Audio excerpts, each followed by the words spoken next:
Hi friends, good afternoon. This is Sai Academy நீ நல்லா படி. ஸோ இன்றைக்கி நம்ம சேனல் என்ன வீடியோ போடுறோம்னு பார்த்தீங்கன்னா அக்கௌண்டிங்கில் இருக்க பேசிக் டெர்மினாலஜி சில டேர்ம்ஸுக்கெலாம் வந்து மீனிங்ஸ் இன்றைக்கி சொல்ல போகிறோம். ஸோ அதில் வந்து ஃபஸ்ட்டு பார்த்தீங்கன்னா அசட்டுங்கிறது என்ன அப்படின்னா ஒரு பிஸ்னஸில் நம்மள்ட்ட சொந்தமாக இருக்கிற வேல்யூபிள் திங்ஸ். உதாரணத்துக்கு நம்மள்ட்ட இருக்கிற ப்ராப்பர்ட்டி, பிஸ்னஸில் இருக்கிற லேண்டு, அது இல்லாமல் நம்மளோட மிஷின்ஸு எல்லாமே வந்து அசட்டில் வந்துடும். ஸோ அசட்டுங்கிறது இன்டைரக்ட் ஃபார்ம் ஆஃப் கேஷ், அதாவது கேஷாக இல்லாமல் பொருளாக இருக்கிறதுக்கு பேர் தான் அசட்டு. சரி, இந்த அசட்டை வந்து நம்ம ஃபர்தராக எப்படி எழுதலாம்னு பார்த்தீங்கன்னா ஃபிக்ஸ்டு அசட்ஸ்ன்னு சொல்லி நம்ம ஃபர்தராக கிளாஸிஃபை பண்ணலாம். ஃபிக்ஸ்டு அசட்னா லாங் டேர்முக்கு நம்ம அந்த அசட்டை வந்து யூஸ் பண்ணுவோம். உதாரணத்துக்கு நம்மள்ட்ட இருக்க லேண்டு, நம்மளோட பிஸ்னஸ் பில்டிங், ஃபர்னிச்சர், மிஷினரி இதெல்லாம் லாங் டேர்ம். ஒரு தடவை நம்ம வாங்கிட்டோம்னா பிஸ்னஸில் அதை வந்து நம்ம லாங் டேர்முக்கு யூஸ் பண்ணுவோம். அதை தான் வந்து நம்ம ஃபிக்ஸ்டு அசட்டுன்னு சொல்லுவோம். நெக்ஸ்ட்டு வந்து கரண்ட் அசட்ஸ்ன்னு சொல்லி பார்க்க போகிறோம். அப்போனா என்ன அர்த்தம் அப்படின்னு பார்த்தீங்கன்னா அந்த அசட்டோட வேல்யூ வந்து கான்ஸ்டண்ட்டாக மாறிட்டே இருக்கும். அதுக்கு ஃபிக்ஸ்டு வேல்யூ நம்ம இப்போ கொடுக்க முடியாது. உதாரணத்துக்கு நம்ம கையில் இருக்க கேஷ் வந்து என்னவா மாறுது? ஸோ ஒரு நாளில் நம்ம செலவு பண்ணுறத பொறுத்து அதோட மதிப்பு மாறிட்டே இருக்குது. ஸோ நம்மளோட ரெகுலர் டிரான்சாக்ஷனை பொறுத்து அதை ஃப்ளோட்டிங் அசட்டாகவும் நம்ம எடுத்துக்கலாம். ஏன்னா அது ஒரு கையிலேருந்து இன்னொருத்தவங்களுக்கு மாறிட்டே இருக்குது. நெக்ஸ்ட்டு நம்ம பார்க்க போகிறது வந்து என்னென்னு பார்த்தீங்கன்னா ஃபிஷிசியஸ் அசட்ஸ். ஸோ அப்படின்னா என்ன அப்படின்னு பார்த்தீங்கன்னா ஃபிஷிசியஸ் அசட் அப்படிங்கிறது என்ன அப்படின்னா அதுக்கு ஃபிசிக்கல் ஃபார்ம் இருக்காது, ஆனால் அதுக்குன்னு ஒரு வேல்யூ எப்பயுமே இருந்துகிட்டு இருக்கும் பிஸ்னஸில். ஸோ அதை வந்து நம்ம என்ன சொல்லலாம் அப்படின்னு பார்த்தீங்கன்னா அது வந்து ஒரு ரெவன்யூ எக்ஸ்பெண்டிச்சர் மாரி நம்ம என்ஜாய் பண்ணுற சர்வீசஸ் கூட நம்ம வந்து ஃபிஷிசியஸ் அசட்டில் சொல்லலாம். ஸோ அடுத்தது வந்து பார்த்தீங்கன்னா டேஞ்சபிள் அசட்ஸ். அப்படின்னா என்ன அப்படின்னு பார்த்தீங்கன்னா அது ஃபிசிக்கல் ஃபார்மில் இருக்கும். நம்ம வந்து அதை பார்க்கலாம், டச் பண்ணலாம். அதான் நம்ம கையில் இருக்க மிஷின், ஃபர்னிச்சர்லாம் வந்து டேஞ்சிபிள் அசட்ஸ். இன்டேஞ்சிபிள் அசட்ஸுங்கிறது என்னன்னு சொல்லுவாங்க அப்படின்னு பார்த்தீங்கன்னா குட்வில், பேட்டன்ட் அந்த மாரி வரும். இப்போ வந்து குட்வில்லை பற்றி நம்ம இன்னொரு டாப்பிக்கில் கிளியராக டிஸ்கஸ் பண்ணலாம். பேட்டன்ட்டுங்கிறது எப்படி அப்படின்னு பார்த்தீங்கன்னா ஆல்ரெடி ஒரு நேம் கிரியேட் பண்ணி வச்சுருப்பாங்க ஒரு பிஸ்னஸில். ஸோ அந்த பிஸ்னஸை நீங்கள் பர்ச்சேஸ் பண்ணும்போது இல்லை அவங்க நேமை யூஸ் பண்ணும்போது நீங்கள் அவங்களுக்கு பே பண்ணுற அமௌண்ட்டு தான், காப்பிரைட் அமௌண்ட்டு தான் வந்து பேட்டன்ட்டு. ஸோ அது அவங்களுக்கு வந்து இன்டான்ஜிபிள் அசட்டாக வந்து ஹெல்ப்ஃபுல்லாக இருக்கும். நெக்ஸ்ட் வந்து பார்த்தீங்கன்னா முக்கியமான டேர்ம் வந்து லயபிலிட்டி. லயபிலிட்டிங்கிறது என்னென்னா பிஸ்னஸில் நம்ம கொடுக்க வேண்டிய, நம்ம பே பண்ண வேண்டிய அமௌண்ட்டு. அது வந்து கடனாகவும் இருக்கலாம், இல்லை நம்ம பே பண்ண வேண்டிய பேலன்ஸ் அமௌண்ட், ஏதாவது பொருள் வாங்கிட்டு லேட்டராக பே பண்ணுற பேலன்ஸ் அமௌண்ட்டாக கூட இருக்கலாம். ஸோ அது வந்து மணி ஃபார்மில் இருக்கலாம், இல்லை நம்ம கொடுக்க வேண்டிய குட்ஸாக இருக்கலாம், இல்லை நம்ம பண்ண வேண்டிய சர்வீசஸாக இருக்கலாம். சர்வீசஸை பொறுத்த வரைக்கும் என்ன அப்படின்னா இப்போ நம்ம போய் ஒரு ஹோட்டலில் தங்குறோம், இல்லைனா நம்ம வந்துட்டு ஒரு போட்டிங் போகிறோம் அப்படின்னா அதெல்லாம் வந்து சர்வீசஸ். ஸோ அந்த சர்வீசஸை நம்ம என்ஜாய் பண்ணுறோம், அதுக்கு அவங்களுக்கு வந்து பே பண்ணுறோம். ஸோ அதை வந்து நம்ம கண்ணால் பார்க்க முடியாது. அந்த சைஸ் அந்த சர்வீசஸ்க்கு வந்து நம்ம மெஷர் பண்ணுறது எப்படின்னா நம்ம என்ஜாய்மெண்ட்டை வச்சு தான் நம்ம மெஷர் பண்ண முடியும். ஸோ அதை வந்து நம்ம கண்ணாலலாம் கையில் எடுத்து இதான் நான் பண்ண சர்வீசஸ், இதான் நான் என்ஜாய் பண்ண சர்வீசஸ்ன்னு நம்மளால் ஃபிசிக்கலாக அதை டிஃபைன் பண்ண முடியாது. அதுதான் நான் சொல்ல வந்தேன். சரி, நெக்ஸ்ட் வந்து இதுலேயே நம்ம வந்து கிரெடிட்டார்னு ஒரு டாபிக் வந்து பார்ப்போம். கிரெடிட்டார்ஸ்னால் என்ன அர்த்தம் அப்படின்னு பார்த்தீங்கன்னா கிரெடிட்டர்ஸுங்கிறவங்க நமக்கு கடன் கொடுத்தவங்க. ஸோ நம்ம வந்து ஒரு பொருள் வாங்கிட்டோம் அப்படின்னா நமக்கு வந்து அவங்க வந்து நம்மள்ட்ட கொடுத்த குட்ஸை நம்மள்ட்ட கொடுத்துருவாங்க, விற்றுருவாங்க. அதுக்கு நம்ம லேட்டரை பே பண்ணுவோம். ஸோ அதுக்காக அவங்க அந்த கடனில் நம்மள்ட்ட அந்த பொருளை விற்கிற தொட்டு அவங்க கிரெடிட்டார்ஸ் ஃபார் குட்ஸு. அந்தமாரி நம்ம சில எக்ஸ்பென்சஸ்லாம் நம்ம பண்ணுவோம். அவங்கள்ட்ட பணம் வாங்கி சில செலவு பண்ணுவோம், லேட்டர் அந்த பணத்தை அவங்கள்ட்ட ரிட்டர்ன் பண்ணுவோம். ஸோ அது வந்து கிரெடிட்டர்ஸ் ஃபார் எக்ஸ்பென்சஸ். ஓகேங்களா? ஸோ இப்போ வந்து நம்மளுக்கு வந்து ஒரு பிஸ்னஸில் கடன் வாங்குறோம் அப்படின்னா, இல்லை நம்ம லயபிளாக ஆகுறோம் ஒரு கடன் வாங்கிட்டு அப்படின்னா, அந்த கடனோட அளவை வந்து எதை வச்சு நம்ம கடன் கொடுக்குறவங்க மெஷர் பண்ணுவாங்கன்னா, நம்மளோட கரண்ட் அசட்ஸை வச்சு தான் பண்ணுவாங்க. உதாரணத்துக்கு நம்ம வந்து நமக்கு ஒரு அமௌண்ட் தேவை அப்படின்னா நம்ம என்ன பண்ணுறோம், பேங்க்கில் போயிட்டு நம்மளோட லேண்டையோ வீடையோ வந்து அசட்டாக காமிச்சு அதை பேங்க்கில் வச்சு அதுக்கு கடன் வாங்குறோம். பிஸ்னஸ்லையும் அப்படி தான். ஸோ அந்த கிரெடிட்டர்ஸ் வந்து நம்மள்ட்ட இருக்க அசட்ஸை வச்சு தான் நமக்கு வந்து என்ன பண்ணுவாங்கன்னா கடன் கொடுப்பாங்க. அதை தான் வந்து அது ஒன் ஃபார்ம் ஆஃப் லயபிலிட்டி. ஏன்னா அந்த அமௌண்ட்டை வந்து நம்ம திருப்பி அவங்கள்ட்ட ரீபே பண்ணணும்.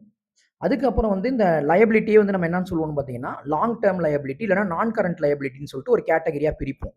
சரி, அப்படின்னா என்ன அப்படின்னு பார்த்தீங்கன்னா இப்போ வந்து நம்ம என்ன பண்ணுவோம், ஒரு வருஷத்துக்கு மேலே ஒரு கடன் பே பண்ணுற மாரி நம்ம வாங்கி வச்சிருந்தோம். லாங் டேர்ம் லோன் ஏதாவது எடுத்திருக்கோம் பேங்க்ல அப்படின்னா அதெல்லாம் வந்து லாங் டேர்ம் லயபிலிட்டி. அதை வந்து கரண்ட்டாக நம்ம பே பண்ண போகிறது இல்லை, பட் ஆனால் லாங் டேர்மில் நம்ம அந்த அமௌண்ட்டை திருப்பி கொடுத்தாகணும். ஸோ அதுதான் வந்து உங்களுக்கு என்னன்னு சொல்லுவாங்கன்னா நான் current or long term liability.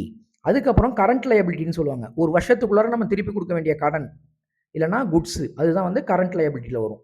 ஓகேங்களா? உதாரணத்துக்கு நம்ம வந்து ஒரு ரா மெட்டீரியல் சப்ளை வாங்கியிருக்கோம். ஓகேங்களா? அதுக்கு நம்ம வந்து திருப்பி அவங்கள்ட்ட அந்த கடனை ரிட்டர்ன் பண்ணணும். அந்த வருஷத்துக்குள்ளார ஒரு 4 மந்த்ஸ் அக்ரிமெண்ட் மாரி போட்டிருக்கோம் அப்படின்னா அதுதான் வந்து கரண்ட் லயபிலிட்டி. நெக்ஸ்ட் நம்ம பார்க்க போகிறது வந்து என்னன்னு பார்த்தீங்கன்னா கண்டிஜென்ட் லயபிலிட்டி அப்படின்னு சொல்லிட்டு ஒன்று பார்ப்போம். அப்போனா என்ன அர்த்தம் அப்படின்னா அந்த கடன் வந்து நம்ம முன்னாடியே அதோட அளவை, அதோட வேல்யூ வந்து நம்ம டிசைட் பண்ண முடியாது. ஃபியூச்சரில் நடக்க போகிற ஈவெண்ட் தான் அந்த கடன் நமக்கு வருமா வராதான்னு சொல்லி நம்ம வந்து டிசைட் பண்ண வைக்கும். ஓகேங்களா? ஸோ அதுதான் வந்து என்னது, ஒரு அன்சர்டனிட்டி இருந்துகிட்டே இருக்கும். ஸோ அந்த கடன நம்ம வாங்குவோமான்னு நம்ம சொல்ல முடியாது. திடீர்னு வந்து பார்த்தீங்கன்னா, ஒரு கடையில வந்து திடீர்னு ஒரு ஃபயர் ஆக்சிடென்ட் ஆயிடுது. அப்பன்னா அத பொறுத்து அவங்க ஒரு கடன வாங்குற மாரி ஒரு சூழ்நிலை கிரியேட் ஆச்சுன்னா, அது கன்டின்ஜென்ட் லயபிலிட்டில வந்துரும். அதுக்கப்புறம் முக்கியமான டேர்ம் வந்து பார்த்தீங்கன்னா, கேப்பிட்டல். ஒரு பிசினஸ்ல நம்ம ஆரம்பிக்கும்போது நம்ம எவ்வளோ அமௌண்ட் போட்டு இன்வெஸ்ட் பண்ணி அந்த பிசினஸ ஸ்டார்ட் பண்றோம். அத ரன் பண்றதுக்கும், ஆப்பரேட் பண்றதுக்கும், ஃபர்தரா அந்த பிசினஸ எக்ஸ்பேண்ட் பண்றதுக்கும் நமக்கு எவ்வளோ அமௌண்ட் தேவைப்படுதோ அதான் கேப்பிட்டல். அந்த கேப்பிட்டல வந்து நம்ம 2 டைப்ஸா என்ன பண்ணலாம்னா கிளாசிஃபை பண்ணலாம். எப்படி? ஒண்ணு வந்து ஃபிக்ஸ்டு கேப்பிட்டல், இன்னொன்னு வந்து வொர்க்கிங் கேப்பிட்டல். ஃபிக்ஸ்டு கேப்பிட்டல்ங்கிறது என்னன்னா அப்படின்னு பார்த்தீங்கன்னா, நம்ம ஃபிக்ஸ்டு அசெட்ஸ் நான் சொன்ன மாரி நம்மளோட long term machinery, furniture, land அதுல எல்லாம் நம்ம இன்வெஸ்ட் பண்றது தான் ஃபிக்ஸ்டு கேப்பிட்டல். இத தான் வந்து ஃபிக்ஸ்டு கேப்பிட்டல்னு சொல்லுவாங்க. ஓகேங்களா? சரி. அந்த ஃபிக்ஸ்டு கேப்பிட்டல நம்ம ஒன்ஸ் இன்வெஸ்ட் பண்ணிட்டோம்னா, அந்த மணியவோ அந்த அந்த கேப்பிட்டலோ திருப்பி நம்ம வேற எந்த பர்ப்பஸ்க்கும் யூஸ் பண்ண முடியாது. சரிங்களா?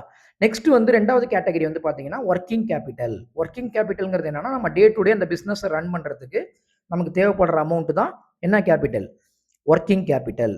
சரி. அதுக்கப்புறம் நம்ம பார்க்க போறது வந்து பர்ச்சேஸஸ். பர்ச்சேஸஸ்னா உங்களுக்கு நேம்லயே தெரியும். என்ன அப்டின்னா, நம்மளோட ரா மெட்டீரியல்ஸ் நம்ம ஒரு குட்ஸ ஃபைனலைஸ் பண்றதுக்காக, அத தயாரிக்கிறதுக்காக நம்ம வாங்குற என்னது? ரா மெட்டீரியல்ஸ் தான் நம்ம வந்து பர்ச்சேஸஸ்ன்னு சொல்லுவோம். ஸோ இது வந்து என்னன்னா, பிசினஸ் ரன் பண்றவங்க பாயிண்ட் ஆஃப் வியூல அவங்க வாங்குற இல்ல அவங்க வந்து ரா மெட்டீரியல்ஸ், இனிஷியல் குட்ஸ் வாங்குறதுக்காக அவங்க இன்வெஸ்ட் பண்ற அமௌண்ட்ட தான் பர்ச்சேஸஸ்ன்னு சொல்லுவாங்க. ஸோ பர்ச்சேஸஸ் ஆஃப் அசெட்ஸ் எல்லாம் வந்து அதுல வராது. நம்ம டே டு டே குட்ஸ தயாரிக்கிறதுக்கு நம்ம வாங்குற ரா மெட்டீரியல்ஸ் மட்டும் தான் அதுல வரும். சரி. ரிட்டர்ன் அவுட்வர்ட்ஸ்ன்னு சொல்லிட்டு ஒரு கான்செப்ட் நம்ம பார்ப்போம். அடுத்தது. அது என்னது அது? அப்டின்னா என்ன அப்டின்னு பார்த்தீங்கன்னா, நம்ம வாங்குன குட்ஸ்ல எக்ஸ்ட்ரா ஏதாவது நம்மள்ட்ட தங்கிடுச்சு. இல்லன்னா சில மெட்டீரியல் வந்து டிஃபெக்ட்டா இருக்குன்னா, அத நம்ம என்ன பண்ணுவோம்? நம்ம டீலர். ஸோ நம்ம வந்து ஒரு ப்ரொடியூசர். ஸோ நம்மளோட டீலர்ட்டயே வந்து அத நம்ம ரிட்டர்ன் பண்ணிடுறோம். அப்டின்னா என்னது? அத தான் வந்து நம்ம வந்து ரிட்டர்ன் அவுட்வர்ட்ஸ்ன்னு சொல்லுவோம். ஏன்னா நம்மள்ட்டேருந்து அந்த பொருள் வெளியில போகுது. ஸோ அதனால அத வந்து நம்ம என்னன்னு சொல்லுவோம்னா, ரிட்டர்ன் அவுட்வர்ட்ஸ்ன்னு சொல்லுவோம். ஸோ இந்த கேஸ் நமக்கு எப்ப அரைஸ் ஆகும்னா, 3 டைம்ல அரைஸ் ஆகும். ஒண்ணு வந்து நமக்கு தேவையில்லாத குட்ஸ நம்ம வாங்கிட்டோம். இல்லன்னா எக்ஸஸா நமக்கு தேவையானதோட அதிகமா வாங்கிட்டோம். இல்லன்னா நம்ம வாங்குன குட்ஸ் வந்து டிஃபெக்டிவா இருக்கு. அப்டின்னா அத வந்து நம்ம ரிட்டர்ன் அவுட்வர்ட்ஸ்ன்னு போட்டு திருப்பி அத நம்மள்ட்ட வித்தவங்கள்ட்டயே திருப்பி குடுத்துறலாம். நெக்ஸ்ட் என்னன்னு பார்த்தீங்கன்னா, சேல்ஸ். சேல்ஸ்ங்கிறது தான் என்னன்னு பார்த்தீங்கன்னா, என்னது? பிசினஸ் ஆர்கனைசேஷன் வந்து வெளியில விக்கிற பொருள் தான் சேல்ஸ்ன்னு சொல்லுவாங்க. ஓகேங்களா? நம்ம கஸ்டமர்ட்ட விக்கிற பொருள் தான் சேல்ஸ். சரி. அது அதுக்கு ரிலேட்டடா வர டெர்ம் தான் என்னன்னு பார்த்தீங்கன்னா, ரிட்டர்ன் இன்வெர்ட். ரிட்டர்ன் இன்வெர்ட்னா என்ன அர்த்தம் அப்படின்னு பார்த்தீங்கன்னா, எப்படி நம்ம வந்து நம்ம வாங்குன ரா மெட்டீரியல்ஸ்ல இப்ப நான் சொன்ன 3 கேஸ்ல ஏதாவது ஒண்ணு அன்னெசசரியாவோ, எக்ஸஸாவோ, டிஃபெக்டிவாவோ இருந்தா நம்ம வந்து நம்மளோட டீலர்ட்ட ரிட்டர்ன் பண்றோமோ, அதே மாரி கஸ்டமர் அவங்க வாங்குன பொருள்ல ஏதோ ஒரு காரணத்தினால நம்மள்ட்ட ரிட்டர்ன் பண்ணிட்டாங்கன்னா, அந்த பொருள் நமக்கு உள்ளார வருது. ஸோ, அப்ப அத நம்ம என்னன்னு சொல்லுவோம்? Return invert. ஸோ, கஸ்டமர்ஸ் திருப்பி பிசினஸ்மேன்ட்டயோ இல்ல பிசினஸ் ஆர்கனைசேஷன்ட்டயோ அவங்க வித்த பொருள வந்து திருப்பி ரிட்டர்ன் பண்ணாங்கன்னா, அது ரிட்டர்ன் இன்வெர்ட். நெக்ஸ்ட் நம்ம பார்க்க போறதும் இம்பார்ட்டன்ட் டெர்ம் தான். ஸ்டாக். ஸ்டாக்ஸ்னா என்ன? நம்ம என்ன பொருள விக்கிறோமோ, அதான் வந்து ஸ்டாக். இப்போ ஃபர்னிச்சர் கடையில ஃபர்னிச்சர்ஸ் தான் ஸ்டாக். டிவி ஷாப்ல டிவி தான் ஸ்டாக். ஒரு மொபைல் ஆக்சஸரி ஸ்டோர்ல மொபைல்ஸ் தான் ஸ்டாக். ஸோ, ஸ்டாக் தான் வந்து நம்ம போடுற கேப்பிட்டலோட இன்டைரக்ட் ஃபார்ம். ஸோ, அத தான் நம்ம பொருளா மாத்தி வித்து அதிலேருந்து நம்ம வந்து ப்ராஃபிட் பார்க்குறோம். ஓகேங்களா? சரி. இந்த ஸ்டாக்க வச்சு நம்ம அக்கவுண்டிங்ல 2 விதமான ஸ்டாக்கா நம்ம கால்குலேட் பண்ணுவோம். நம்மளோட பிசினஸோட ப்ராஃபிட் அண்ட் லாஸ் கால்குலேட் பண்ணும்போது. ஒண்ணு வந்து பார்த்தீங்கன்னா, ஓப்பனிங் ஸ்டாக். இன்னொன்னு வந்து குளோசிங் ஸ்டாக். அப்பன்னா என்ன அர்த்தம்? பிசினஸ நான் வந்து ஒரு ஃபினான்ஷியல் இயர்ல ஆரம்பிக்கும்போது எடுத்தோனே நான் எவ்வளோ ஸ்டாக்ஸோட ஆரம்பிக்கிறேன்? இப்போ வந்து மொபைல் ஷாப் நான் வச்சிருக்கேன். ஸோ என்னோட ஃபினான்ஷியல் இயர்ல நான் ஸ்டார்ட் பண்ணும்போது எத்தினி மொபைலோட நான் அந்த பிசினஸ ஸ்டார்ட் பண்ணிக்கிறேன் அப்படின்னு பார்த்தீங்கன்னா, அதுதான் ஓப்பனிங் ஸ்டாக். ஸோ அந்த வருஷம் முடியும்போது, அந்த அக்கவுண்டிங் இயர் முடியும்போது என்கிட்ட எவ்வளோ பொருள் வித்தது போக மீதி என்கிட்ட மொபைல் மீதி கடையில இருக்கோ, அதான் closing stock. So every accounting இயர்ல நம்ம என்ன பண்ணுவோம்னா, அந்த opening day of the accounting இயர்ல நம்மள்ட்ட இருக்க நம்பர் ஆஃப் என்ன சொல்றது? மொபைல் ஆக்சஸரீஸ நம்ம கால்குலேட் பண்ணோம்னா, அது ஓப்பனிங் ஸ்டாக். ஸோ அதே மாரி அந்த ஃபினான்ஷியல் இயர் முடியும்போது வித்தது போக நம்ம கையில எவ்வளோ பொருள் மீதி இருக்கோ, எவ்வளோ மொபைல் ஆக்சஸரீஸ் மீதி இருக்கோ, அத கால்குலேட் பண்ணோம்னா, அது குளோசிங் ஸ்டாக். இது வந்து எல்லா ஆக்சஸரீஸ், எல்லா காம்போனன்ட்டுக்குமே பொருந்தும். அவ்வளோதான். நெக்ஸ்ட் வந்து ரெவென்யூ. ரெவென்யூனா என்ன அப்படின்னு பார்த்தீங்கன்னா, நம்ம ஒரு பொருள வித்தோ, இல்ல கமிஷனாவோ, இல்ல வேற எந்த எந்த மீன்ஸாவோ நம்ம பிசினஸ் உள்ளார நமக்கு அமௌண்ட் ரிசீவ் ஆச்சு அப்படின்னா, அதுதான் வந்து ரெவென்யூ. ஓகேங்களா? சரி. நம்ம வந்து ஒருத்தவங்களுக்கு லோன் குடுக்குறோம் அப்படின்னா, அது வந்து ரெவென்யூ கிடையாது. அதே நம்ம பாரோ பண்ற லோனும் ரெவென்யூல வராது. ஓகேங்களா? சரி. ரெவென்யூவையும், இன்கமையும் நம்ம கன்ஃப்யூஸ் பண்ணிக்க கூடாது. நெறைய பேர் வந்து ரெவென்யூவையும், இன்கமையும் ஒண்ணுன்னு நெனைப்பாங்க. ஓகேங்களா? சரி. ரெவென்யூங்கிறது டே டு டே பிசினஸ்ல நமக்கு வர நம்ம வித்த பொருள நம்ம பில்ஸா கால்குலேட் பண்ணி அதிலேருந்து நமக்கு வர கேஷ் ஃப்ளோ இல்லன்னா ஏதாவது அசெட் ஃப்ளோ அதை தான் வந்து நம்ம ரெவென்யூன்னு சொல்லுவோம். இன்கம்ங்கிறது என்ன அப்படின்னு பார்த்தீங்கன்னா, அந்த வருஷம் முடிவில் நம்ம மொத்தமாக பண்ண செலவுலேருந்து நமக்கு வந்த வரவு, நம்ம பண்ண செலவு அதை மைனஸ் பண்ணி கடைசியாக நம்ம கையில் எவ்வளோ நிற்கிதுன்னு பார்த்தோம்னா அதுதான் இன்கம். ஓகேங்களா? அதுக்கப்புறம் நம்ம முக்கியமாக பார்க்க போகிற டேர்ம் வந்து பார்த்தீங்கன்னா எக்ஸ்பென்ஸ். எக்ஸ்பென்ஸ்னா என்ன? எப்படி ஒரு ஃபேர்மில் வந்து நமக்கு உள்ளார வந்த வருமானத்தை நம்ம ரெவென்யூன்னு எடுத்துக்கிட்டோமோ அந்த மாரி என்னது எக்ஸ்பென்ஸுங்கிறது என்ன அப்படின்னு பார்த்தீங்கன்னா, நம்ம அந்த பிஸ்னஸை ரன் பண்ணுறதுக்கு நம்ம டே டு டே செலவு பண்ணுற அமௌண்ட்டு தான் எக்ஸ்பென்ஸ். உதாரணத்துக்கு நம்ம வந்து ஒரு மொபைல் ஷாப் வச்சுருக்கோன்னே வச்சுப்போம்.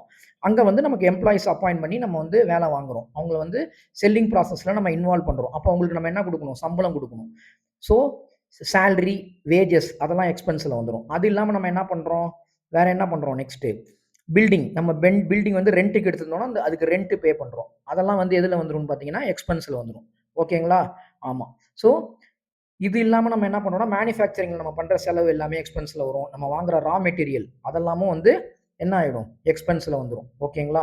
ஸோ அக்கௌண்டிங் டெர்மினாலஜியை பொறுத்த வரைக்கும் எக்ஸ்பென்ஸுங்கிறது நம்ம பிஸ்னஸ் ரிலேட்டடாக நம்ம பண்ணுற மொத்த செலவும் எக்ஸ்பென்ஸில் வந்துடும். சரி, அதை பொறுத்து இப்போ நம்ம இன்கம், ரெவென்யூ என்ன பார்த்தோம்? நம்ம ரெவென்யூ, எக்ஸ்பென்ஸ் அதை பொறுத்து நம்ம படிக்க வேண்டிய இன்னொரு இம்பார்ட்டன்ட் டேர்ம் என்னன்னு பார்த்தீங்கன்னா டெப்டாஸ், கிரெடிட்டாஸ். சரி, டெப்டாஸ்னா யாரு? டெப்டாஸ்னா நம்மள்ட்டேருந்து கடனில் பொருள் வாங்குறாங்க, நமக்கு காசு கொடுக்க வேண்டியவங்க, அவங்க தான் வந்து டெப்டாஸ். ஓகேங்களா? ஸோ அவங்க வந்து நமக்கு பண்ணுறாங்கன்னா அவங்க வந்து நமக்கு வந்து ஒரு பொறுப்பாளியாக இருக்காங்க கடனை திருப்பி கொடுக்கறதுக்கு. ஸோ அவங்கள தான் நம்ம வந்து டெப்டாஸ்ன்னு சொல்லுவோம். அதேமாரியே கிரெடிட்டாஸ் அப்படின்னா யாரு? நம்ம யார்ட்டையாவது கடன் வாங்குறோம் பார்த்தீங்களா, நம்ம வந்து ஒருத்தவங்களுக்கு லயபிளாக இருக்கோம்ல, அவங்க தான் வந்து கிரெடிட்டாஸ். ஓகேங்களா? ஆமாம். ஸோ அந்த ஃபுல் பேமெண்ட்டை உங்களுக்கு செட்டில் பண்ணுற வரைக்கும் அவங்க கிரெடிட்டாஸாக நம்ம கம்பெனியில் கண்டினியூ ஆகிட்டே இருப்பாங்க. ஓகேங்களா? ஸோ நம்ம லோன் வாங்கினவங்களா இருக்கலாம், இல்லை நம்ம ப்ராடக்ட்டை ரா மெட்டீரியல் கடனுக்கு வாங்கிட்டு பின்னாடி லேட்டாக ரீபே பண்ணுறவங்களா இருக்கலாம். எல்லாருமே வந்து எதில் வந்துருவாங்கன்னா கிரெடிட்டாஸில் வந்துருவாங்க. நெக்ஸ்ட் யார் அடுத்ததுன்னு பார்த்தீங்கன்னா ப்ரொப்பரேட்டர். ப்ரொப்பரேட்டர்னா யார்? ஒரு பிஸ்னஸை இன்சார்ஜ் எடுத்து ரன் பண்ணுறவங்க தான் ப்ரொப்பரேட்டர்ஸ். அது ஒரு ஆளாக இருக்கலாம், குரூப் ஆஃப் பர்சனாக இருக்கலாம். அப்போ வந்து பார்ட்னர்ஸுங்கிற ஒரு டேர்ம் வந்து உள்ளார வந்துடும். ஸோ அதை பற்றிலாம் நம்ம டீட்டெயிலாக பின்னாடி பார்ப்போம். பார்ட்னர்ஸ்லாம் சேர்ந்து பிஸ்னஸ் ரன் பண்ணால் அதுக்கு என்னென்ன டேர்ம்ஸ், அதுக்கு என்னென்ன ஃபங்க்ஷன்ஸ் நம்ம யூஸ் பண்ணுவோம், அதை அக்கௌண்டிங்கில் எப்படி டீல் பண்ணுவோங்கிறத நம்ம அடுத்தது பார்ப்போம். நெக்ஸ்ட் வந்து டிராயிங்ஸ். டிராயிங்ஸ்னா என்ன அப்படின்னு பார்த்தீங்கன்னா, உங்களோட ப்ரைவேட் ஆர் பர்சனல் யூஸ்க்காக பிஸ்னஸ்லேருந்து நீங்களே அந்த பிஸ்னஸை ரன் பண்ணுறவராக இருந்தாலும் நீங்கள் எடுக்கிற பணத்தை தான் என்னன்னு சொல்லுவாங்கன்னா டிராயிங்ஸ்ன்னு சொல்லுவாங்க. Next vouchers. வவுச்சர்ஸுங்கிறது என்ன அப்படின்னா, நம்ம பிஸ்னஸில் பண்ணுற ஒரு அக்கௌண்டிங் டிரான்சாக்ஷனும் வந்து வவுச்சரை வச்சு தான் நம்ம வந்து என்ன பண்ணுவோம்? லீகலாக ரெஜிஸ்டர் பண்ணுவோம். ஸோ அப்போ நான் நம்ம போன கிளாஸில் நம்ம சொன்னப்போ என்ன சொன்னோம்? கிளாசிஃபையிங், சம்மரைசிங் இதெல்லாம் பார்த்தோம் இல்லையா? அதில் வந்து வவுச்சரை வச்சு தான் வந்து நம்ம அக்கௌண்டிங் இன்ஃபர்மேஷன் வந்து அக்கௌண்டன்ட் வந்து சம்மரைஸ் பண்ணுவாங்க. ஸோ டாக்குமெண்ட்ரி ப்ரூஃப், ஒரு பிஸ்னஸ் நடந்திருக்குங்கிறதுக்கான டாக்குமெண்ட்ரி ப்ரூஃப் தான் வந்து வவுச்சர்ஸ். நெக்ஸ்ட் வந்து டிப்ரிசியேஷன். அப்படின்னா என்ன அர்த்தம் அப்படின்னா, இப்போ ஒரு கம்பெனி ரன் பண்ணுறாங்கன்னா நம்ம பார்த்தோம். அசெட்ஸ் எல்லாம் நமக்கு நிறையா இருக்குது. மிஷினாக இருக்கட்டும், பில்டிங்காக இருக்கட்டும், ஃபர்னிச்சராக இருக்கட்டும். அதெல்லாம் என்ன ஆகும்? வாங்கி 1 வருஷம் ஆகுது, 2 வருஷம் ஆகுது, 3 வருஷம் ஆகுதுன்னா, வருஷம் போக போக அதோட வேல்யூ வந்து குறைஞ்சிக்கிட்டே இருக்கும். ஏன்னா நம்ம அதை யூஸ் பண்ணிக்கிட்டே இருக்கிறோம். ஸோ அதை பொறுத்து அதோட வேல்யூ வந்து என்ன ஆகும்னு பார்த்தீங்கன்னா, என்ன ஆகும்? நமக்கு இதாகிட்டே இருக்கும். அதோட டிப்ரிசியேஷன் வேல்யூ வந்து மாறிக்கிட்டே இருக்கும். இன்ஃபேக்ட் குறைஞ்சிக்கிட்டே இருக்கும். ஸோ அதை தான் நம்ம வந்து டிப்ரிசியேஷன் சொல்லுவோம். எவரி இயர் என்ன ஆகும்னு பார்த்தீங்கன்னா, அதோட வேல்யூ ரெடியூஸ் ஆகிட்டே போயிட்டு ஒரு கட்டத்தில் வந்து அந்த பொருளோட மதிப்பே வந்து எக்ஸ்பயர் ஆகிடும். அப்போனா it will come to 0 value. ஏன்னா டெக்னாலஜி வைஸ் அதை வந்து இன்னொரு பொருள் வந்து ரீப்ளேஸ் பண்ணிடும். உதாரணத்துக்கு லேண்ட்லைன் ஃபோனுக்கு பதிலாக இப்போ வந்து மொபைல் ஃபோன் அந்த மாரி. ஓகேங்களா? சரி. நெக்ஸ்ட் வந்து பேட் டெப்ஸ். அப்போனா என்ன அர்த்தம்னா, நமக்கு கடன் கொடுக்க வேண்டியவங்க ஏதோ ஒரு காரணத்தினால அந்த கடன் நம்மளாட்ட அவங்க கொடுக்க மாட்டாங்க. இல்லை கொடுக்க முடியாத சூழ்நிலை வந்தால் நம்மளால வந்து அந்த கடனை வந்து ரெக்கவர் பண்ண முடியாது. அந்த சமயத்தில் தான் நம்ம என்னன்னு சொல்லுவோம்னா பேட் டெப்ஸ் அப்படின்னு சொல்லி அதை வந்து நம்ம தான் வந்து அட்ஜஸ்ட் பண்ணி ஆகணும் அக்கௌண்ட்டில். அதுக்கப்புறம் நம்ம என்ன பார்க்குறோம்னு பார்த்தீங்கன்னா, என்ன பார்க்குறோம்? டிரான்சாக்ஷன். டிரான்சாக்ஷன்னா என்ன அர்த்தம் அப்படின்னு பார்த்தீங்கன்னா, என்ன அர்த்தம்? ஸோ 2 அக்கௌண்ட்டுக்கு நடுவில் நம்ம ஏதோ ஒரு ஆக்டிவிட்டி பண்ணி அமௌண்ட்டையோ இல்லை குட்ஸையோ இல்லை சர்வீசஸையோ ட்ரான்ஸ்ஃபர் பண்ணி அது மூலமாக 2 பேருமே ஒருத்தவங்க பெனிஃபிட் அடைகிறாங்கன்னா அதுதான் வந்து டிரான்சாக்ஷன். உதாரணத்துக்கு நம்மள்ட்ட குட்ஸ் வாங்குறவங்க, நம்மள்ட்ட வந்து குட்ஸ் விற்கிறவங்க, பேங்க்கில் கடன் வாங்குறது, ஸோ நம்ம மணி வந்து கடன் கொடுக்கறது, சேலரி பே பண்ணுறது, ரெண்ட் பே பண்ணுறது, கமிஷன் நமக்கு ஏதாவது கமிஷன் வர்றது, ஸோ நமக்கு வந்து ஒரு கம்பெனியில் வந்து ப்ராஃபிட்டில் வந்து நமக்கு ஷேர் கிடைக்கிறது, இது எல்லாமே வந்து டிரான்சாக்ஷன் கீழே வந்துடும். ஸோ அந்த டிரான்சாக்ஷன் வந்து நம்ம 2ஆக பிரிக்கலாம். ஒன்று வந்து கேஷ் டிரான்சாக்ஷன், இன்னொன்று வந்து கிரெடிட் டிரான்சாக்ஷன். ஓகேங்களா? சரி, நெக்ஸ்ட் நம்ம என்ன பார்க்க, அதை பற்றிலாம் நம்ம டீட்டெயிலாக நம்ம நெக்ஸ்ட்டு கிளாஸஸில் பார்க்கலாம். நெக்ஸ்ட் வந்து இன்வாய்ஸ். இன்வாய்ஸுங்கிறது என்ன அப்படின்னு பார்த்தீங்கன்னா, இப்போ நம்ம ஒரு பொருளை வந்து ஒருத்தவங்கள்ட்ட விற்கிறோம். ஸோ அதை ஒரு டீட்டெயில்டு ஸ்டேட்மெண்ட்டை நம்ம ப்ரிப்பேர் பண்ணோம்னா அதான் இன்வாய்ஸ். அதில் வந்து என்னென்ன இருக்கும், யாருக்கு அந்த பொருளை விற்கிறவங்க நேம், அவங்க அட்ரஸ், அதுக்கப்புறம் என்ன சொல்கிறது, செல்லர் யார், பையர் யார், ஸோ என்னைக்கு வந்து அந்த பொருளை விற்றுருக்குறாங்க, ஓகேங்களா, என்னென்ன குட்ஸ் விற்றுருக்காங்க, எவ்வளோ குவான்டிட்டி விற்றுருக்காங்க, என்ன ப்ரைஸு, இது எல்லாமே வந்து எதில் வந்துரும்னு பார்த்தீங்கன்னா இன்வாய்ஸில் வந்து உங்களுக்கு வந்துடும். ஓகேங்களா, இது வரைக்கும் ஏதாவது டவுட் இருக்கா? ஓகே. ஸோ இதுதான் வந்து நம்ம இன்னைக்கு தெரிஞ்சுக்கிற டெர்மினாலஜி டேர்ம்ஸு. ஓகே. ஸோ இதோட வந்து அக்கௌண்டிங் பேசிக்ஸ் வந்து நமக்கு ஓவர் ஆயிடுச்சு.